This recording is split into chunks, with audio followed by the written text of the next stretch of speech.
So by now everyone knows that Durk is in jail and why he is in jail. But for those of you who don't know, I'll give you a quick synopsis. Lil Durk is a rapper from Chicago. He is considered one of the pioneers of the subgenre of drill rap, which originated in Chicago during the early 2010s. If you don't know what drill rap is, think Chief Keef music. He's really the first drill rapper to become known worldwide, but that's what drill music is. However, it is worth mentioning that not every drill artist sounds the same. Lil Durk and Chief Keef have very different sounds in my opinion, but what categorizes something as drill are the topics, lyrics, and beats. That was a shortened version of what drill music is that didn't really do drill music justice, but that's not what this video is about. Lil Durk is one of the more extremely popular rappers today and has elevated his career to Grammy status just earlier this year. So, what went wrong? Lil Durk has a record label called Only the Family, or most commonly known as OTF. Lil Durk used this label to put on his friends and family to help them get better opportunities and to try to help them get out of Chicago legitimately. With this label, he signed King Von, a fellow Chicago native. Now, Durk knew Von since he was a kid, and I'm not sure if they had a close relationship then or not, but Durk really took Von under his wing in the rap world. King Von had a couple of songs become hits, and he was on his way to becoming a superstar in the rap world until his tragic death. The problem was King Von was a wild card. From my understanding, he initiated a beef with NBA Youngboy, which then extended to Quando Rondo, who was NBA Youngboy's artist. I'm not sure if Quando and Von had any type of back and forth in music. It's not really the point, but long story short, King Von and Quando ended up in the same place one night. King Von and his crew basically came up to him, called his name, and when he responded, King Von hit him off guard and started beating him. And eventually one of Quando's friends came around and shot King Von. Other people started shooting, and King Von eventually dies during surgery after being rushed to the hospital. Quando and Tim, which was the friend who shot Von, ended up not facing any charges as they claimed self-defense, which it kind of was. One quick thing before I move on. I'm from Georgia, born and raised. I'm not sure if the rules have changed or if it's like this anywhere else in Georgia or in the country period, but if you walk up to someone and just hit them off guard, we called it stealing off back in the day. But if you stole off on someone or jumped them, you were automatically seen as, I'ma just say, a B word. And when that happens, anything goes. You're no longer granted the respect of a fair fight because what you did wasn't fair. Is it like that anywhere else? Let me know down in the comments.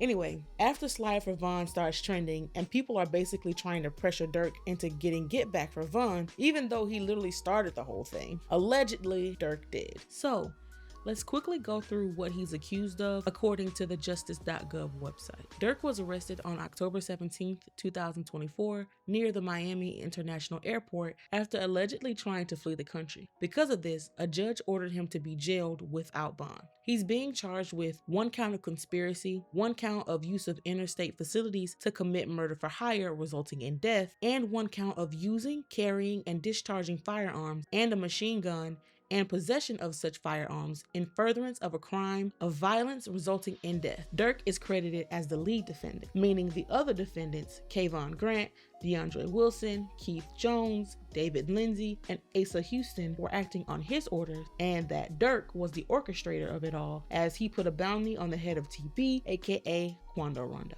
Now, you've seen the title, so you know this video is about how you can avoid losing everything after gaining so much. Of course, the easy answer is just not committing crimes, but let's go a bit deeper because committing a crime is usually a result of deeper reasons and is not the only reason you can lose everything. I am going to be blunt because our community needs to hear this because we have a habit of making it out of terrible odds and putting ourselves in a position to possibly lose it all, or we do end up losing it all. Loyalty is a big thing in our community. We want to take everybody with us when we elevate, and there's nothing wrong with that. There's nothing wrong with having a good heart and wanting to show your people a better life. I commend you for that. But you need to understand this. Everybody can't go. Your blessings are not meant for everyone else. They're meant for you. You have to be willing and able to drop anyone if they're holding you back. Now, let's look at Durk. Loyalty seemed to be his problem. Again, loyalty can be a good thing when it's given to the right people, but you can be loyal to a fault.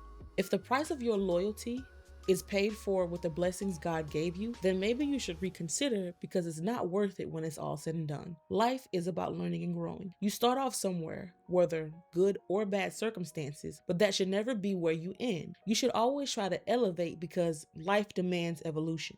That's just the way it is. Just because you change your circumstances and align yourself with your purpose. By the way, if you walk in your purpose, you will always see success. It may not be immediate, because inner work is mandatory to move to the next level, and then more inner work is needed to maintain that new level and to grow even further. But getting back on topic, it doesn't mean that you won't be tested. That test can come in the form of situations, people, places, etc. Durk's seem to have come in the form of people. I think Durk genuinely loved Von as a brother, but none of that matters. And some of you are not going to want to hear this, because Von might be your favorite rapper, and I think he was genuinely talented, but it doesn't change the fact that he was a threat. He had the opportunity of a lifetime, but mentally he was still moving like he was in Chicago. I can't keep you around when you're deliberately taking actions that jeopardize my thinking, my growth, my freedom, my business, my money, and my kids having complete access to their parent. First and foremost, your loyalty should always be with your kids. Before taking any action on anything, your first thought should be, how will this impact my kids? Especially if it's a crime. They depend totally on you and did not ask to be here. You are the example for them. So it's up to you to decide what type of example you are going to set for them. Durk brought too many people with him that hadn't done any type of work to be where he was. For example, everyone has been bringing up that $1 million worth of game interview where Wallow was trying to warn Durk about letting stuff go. I watched that interview not long after it came out, because I am a fan of Durk, a huge fan. In fact, I don't think there's been a day in the past few months where I haven't listened to at least one Durk song a day. When I watched that interview, the thing that stuck out to me was the fact that he had brought a lot of grown men with him to that interview. Wallow again cautioned him. And to me, this right here was the most important information that Wallow gave Durk in that interview, because this is exactly why he's in the predicament that he is in now. He had too many people around him, and Wallow again cautioned him about having that many people around him. He didn't outright say, you shouldn't have all these men around you. He didn't do that, because obviously Durk is a grown man, but he did bring up the fact that they needed to be pulling their own weight. If you bring people with you, their first thought should be, what can I do to make myself valuable? It shouldn't just be a thank you and then following you around eating off of you for free. Everybody around you should be doing something in support of your business. If they ain't pulling their weight, they dead weight. Drop them. Somebody's jealous, somebody's hating, somebody's snitching, whether to the feds or your enemies. It doesn't take a rocket scientist to see that God gave Durk so many warnings and chances, and he just failed miserably. From getting locked up the first time, the one that caused the Chief Keef beef. By the way, thinking another grown man is obligated to help you get out of jail is crazy and entitlement on a whole nother level. No one owes you anything, whether you helped them out before or not. He ended up beating that case, I think, to getting locked back up again with King Von and beating that case. Another example right there. During that case, they were ordered not to be around each other.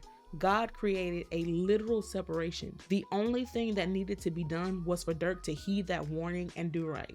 Durk did all the work and was rewarded to be able to completely elevate his life and the lives of his family. If you surround yourself with the wrong people, you're most likely always going to backslide. A lion doesn't hang with a penguin because they're in different ecosystems. When you change your mindset for the better, you should not be trying to coexist with people who haven't. You now belong to a different ecosystem. So you should surround yourself with like-minded people in addition to people who are where you want to be. If you as a leader are leading your people to hell, you shouldn't expect loyalty because, to be blunt, you don't deserve it. If your behavior is chaotic, expect chaos around you. Expect someone to turn on you, because that's the environment that you cultivated. You can't just preach being smart and loyal, but your actions have to match. What Durk allegedly did was not honorable by any means. It was stupid. King Von was not the only one depending on him. He has kids, he has a business, he has employees. It's bigger than just one person. If he doesn't beat this case, that's what his legacy will be. That's what most people are going to remember. He possibly played himself out of his freedom for a very long time for absolutely no reason. They all did. Everybody involved in this pointless situation is either in jail or dead. Quando literally just got sentenced to like 3 years. So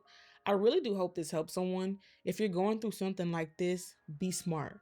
Don't be your own threat, because at the end of the day, your actions are your own regardless of who you surround yourself with.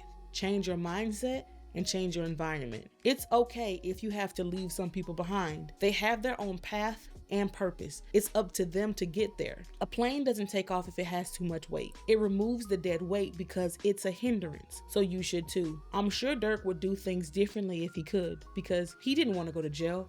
That's why he was trying to leave the country. I hope that whatever happens, he uses this experience to grow and change for the better. I hope you look at all your favorite rappers that lost their freedom and lives due to their own actions and use them as inspiration for what not to do. Do not put in all of that hard work to beat the odds only to end up a statistic. I hope this video helps give someone a peace of mind and a little bit of guidance. Let me know what you guys think in the comments below, and also drop some prayer hands for Durk below. And also like and subscribe. See you next video.